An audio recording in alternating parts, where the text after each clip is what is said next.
السلام علیکم ورحمۃ اللہ وبرکاتہ۔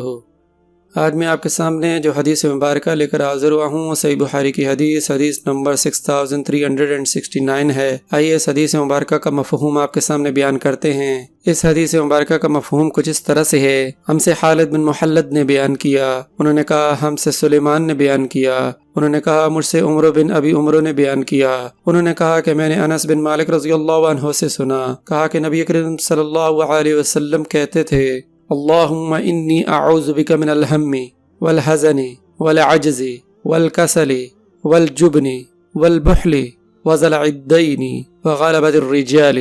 اے اللہ، میں تیری پناہ مانگتا ہوں غم و الم سے، عاجزی سے، سستی سے، بزدلی سے، بخل، قرض چڑھ جانے اور لوگوں کے غلبہ سے۔ سبحان اللہ۔ اللہ پاک مجھے اور آپ کو اس دعا کو کثرت سے پڑھنے کی توفیق عطا فرمائے۔ اللہ پاک مجھے اور آپ کو قرآن و سنت کے مطابق زندگی بسر کرنے کی توفیق عطا فرمائے۔ جزاک اللہ خیر۔